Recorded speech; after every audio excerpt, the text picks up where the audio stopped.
Tungod kay ang pulong ginuligit ngadto sa mga tao. Kasaligan ang pulong sino, kaluwasan ang pulong sino, ang pulong sa Dios mo'y kinabuhi sa tao. Nga matod pa, Juan 6:63, ang pulong espiritu kinabuhi apan ang unod walay kapaglanon. Amen.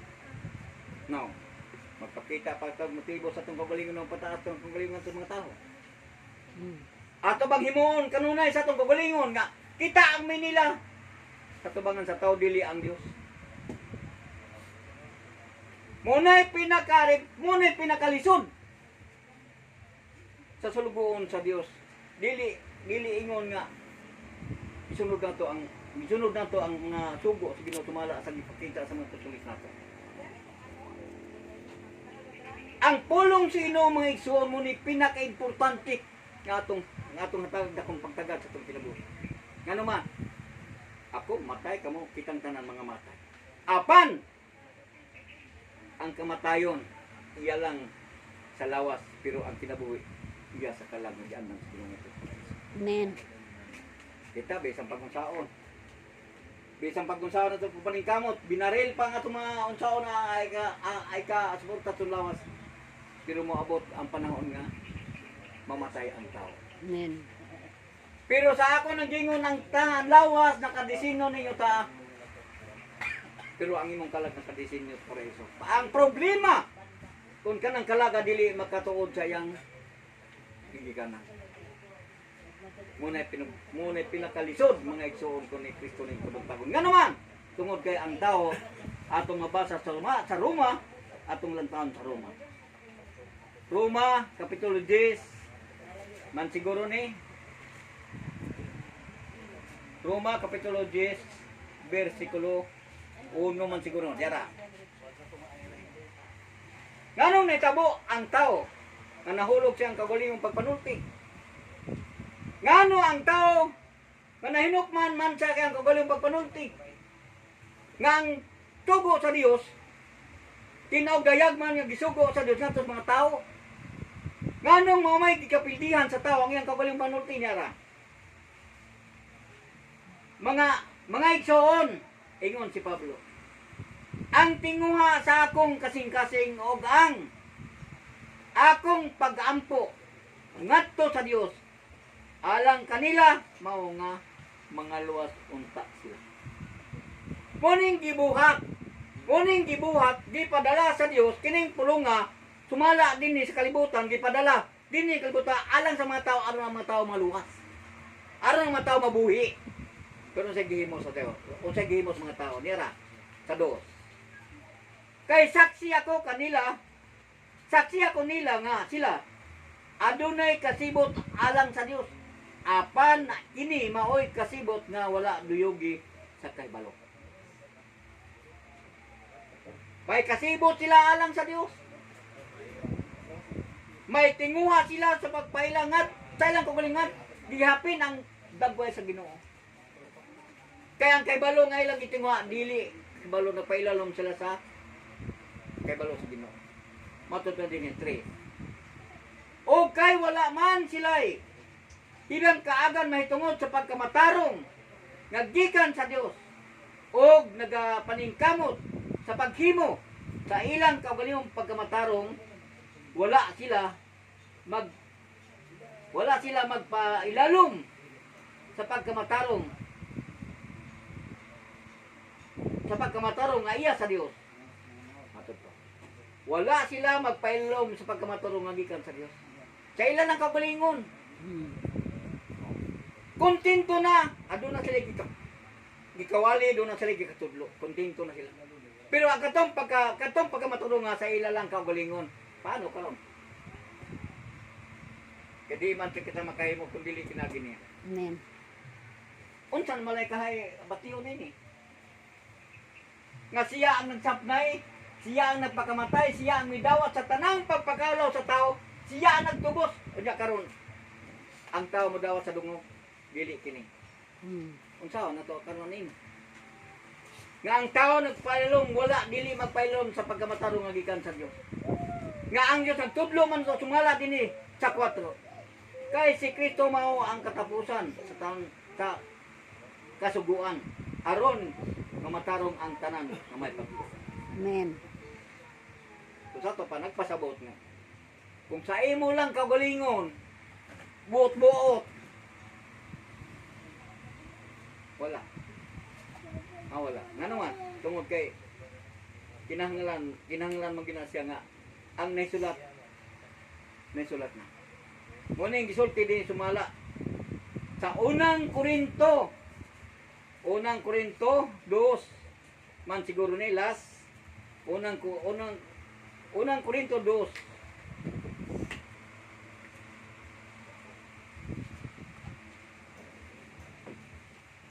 aton ni hasagag na kung pagtagan ni unang Korinto kapitulo 2 versikulo 14 matod pa niya din 14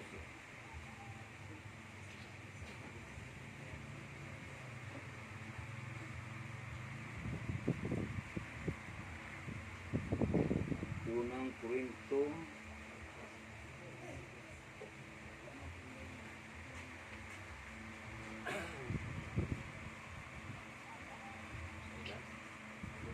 kapitulo 14 Yara, mo ni siya ang gisulti. Ngano nga ang gisulti sa Ginoo ni tungod kay ang tao imbis kay ang tao mosunod sa sugo sa Dios ang yan ang kagalingon mo yang gituman. Ngano man tungod lagi kay ang ihang pagtunga siya ang ilhon nga labaw sa maong grupo. Sa maong ingon ini nga karon nga kanta. Dili siya mudawat. Kinahanglan nga siya ang mudawat sa dungog nga dili iya. Ang dungog sa Dios munta nga atong ikapaila ngadto sa Dios sina ang mudawat nini. Gumikan sa iyang pagka agap dungog gikan sa tao. Niya. Ngano nahimo ang tao niunan ni tungod sa iyang kagalingong pangunahon. Ang taong kalibutanon dili makadawat sa mga gikatudlo sa Espiritu sa Dios. Kay alang kaniya kini mga binuang og siya dili arang pagatukaron ni bisan dili makasabot niini tungod kay kini ugod kinahanglan mang pagatukaron sa kanong pamaagi. Karon pamatuod nini unsay gisulti sa mga igsoon. Ay media gipaabot pa media. Laka. Ang 5 gipaabot pa sa social media ha. Ang 5 nangambak traidor. Ang traidor sa gitaya na mo. Unsay among gihimo nga traidor kami? Pami gabaos. Unsa may among gihimo di ay? Nagingon ba day ang kasulatan nga panghawa mo si simbahan kay di ko mosunod ninyo. Ang giingon sa Ginoo, pabilin ka mo sa kung pulong kaya ko mabilin kanyo. May awas mamis pulong sa Ginoo wala. Amen. Kundi nagpadayon mi sa pagtuman sa pulong sino nga naman tungod kay nasayad kami nga kanang pulong nga mao nga among kinbuhigikan. Dili kay nangambak traidor way gabaos. Panirang puri naman lami kay patawag sa barangay. Pero sa untang lagi ang Diyos gugmama. Tablan gitu. Minsun ko. Aha. Pangalan? Oo. Mention nila ang among ngalan. Ilang mention. So nakita sa kananang mga tao kay gipabot na sa social media ang tanang nakabasa mention nila ang among mga ngalan. Ano ebidensya ni screenshot ko? Wala. Kung dili pa lagi gugma ang Dios, lamay kay patawag sa barangay. Nakundangan. Aron mailaw. Sarado din mo. Galing ang Diyos gugma man. Amen. Ang mga alagad sa Ginoo mga igsoon, gidaog-daog, giunsa na lang o gibuhatan sa ingon tungod kay alagad sa Ginoo tanawa ang gihimot ng apostolis. Si Pablo giputla sa ulo wa kanay sa mo kalampag. Si Santiago ha? Tanang mga apostolis ang pinakapait nga kamatayon nga nadawat katus na Daniel. Kay gikan sa lapalapa pa nga tulong ipanitan. Ay panitan gid Oh, siya. makaya ka nato na. Kinsa puto gibato? Si Sebastian. Esteban. Esteban. Oh. Mm. Makaya ka na nato karon. Nga matod pa sa atong igsoon kaganiha, kinahanglan ang magtutudlo adunay saktong pagkadani. Dili duha ko ng una. Yo.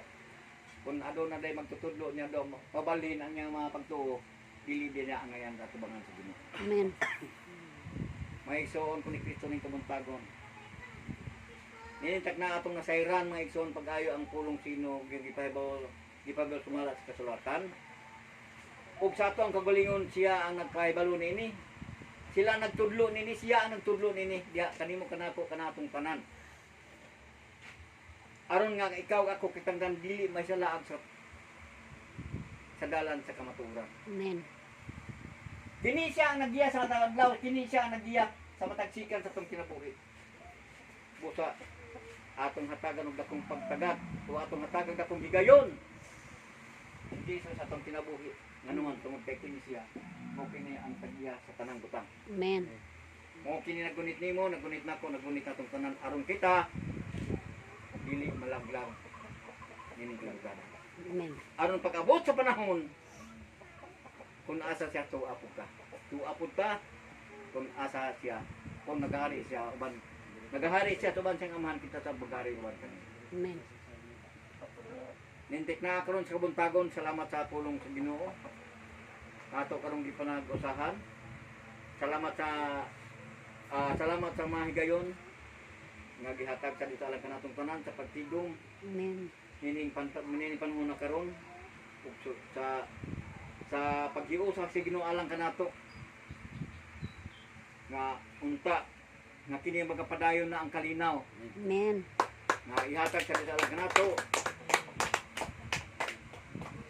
nga siya gyud mao ang mugiya sa atong pagpamuhat nga kanato ang pagkamanggidawaton, ang pagkamaluyo, ang pagkamagpasiloon ug ang tanan nga kapag kamatarong gikan sa Dios na unta kanato maguban.